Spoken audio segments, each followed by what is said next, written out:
Hi, this is Nick. Welcome to ISG, where we talk all things real estate in the Czech Republic. Today, I want to challenge ChatGPT to see what the best areas are for investment in Prague.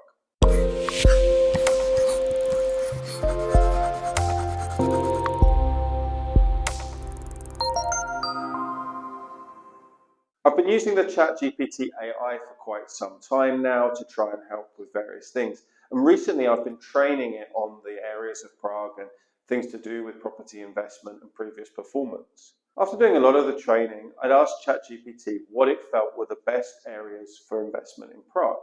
And here's what it said. If the goal is to find areas with the most potential for growth and hence potential higher return on investment, districts that are currently undergoing transitions or are slated for future developments might be the best bets. Based on the analysis, Prague 7, especially Holešovice, Prague 8, Prague 9, and Prague 10, especially Vršovice, seem to offer compelling investment opportunities. So let's have a look at this in a bit more detail. If we look at Prague 7 and Holešovice, we can see it's one of the best performing areas in recent years. In the COVID boom, prices rose there to be as high as places like Vinohrady. The regeneration of the areas had a desired effect, and there's lots of things to do, and there's lots of culture in the area as well. There is a potential that there was a small bubble created in the area, and things may not stay as good as they are if there is an economic decline. And some of those newer businesses that have opened in the area may struggle to stay open, and the whole area may just go down a little bit. However, overall, it seems that development is still positive and going in the right direction. Prague 8. The journey has taken quite a while, but Karlín is now unrecognizable from its past.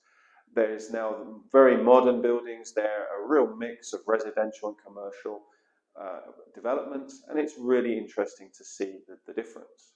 The idea that this will continue growing is something that's always interesting to investors.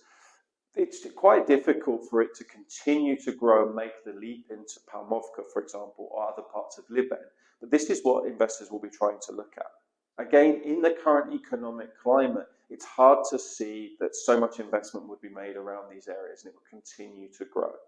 Prague 9 has continuously expanded, and there are still hundreds of new developments set to be built currently and in the future. This kind of expansion that investors tend to look for. Prague 10, Vršovice. Vršovice is seen as a bit of an extension of Vinohrady, and previously it performed very well. There is a big wave of investment as Prague 10 sold off its housing stock, but that has kind of quelled now over the recent months and years. It's likely that we would see another wave of investment, but there aren't too many new projects scheduled for this area.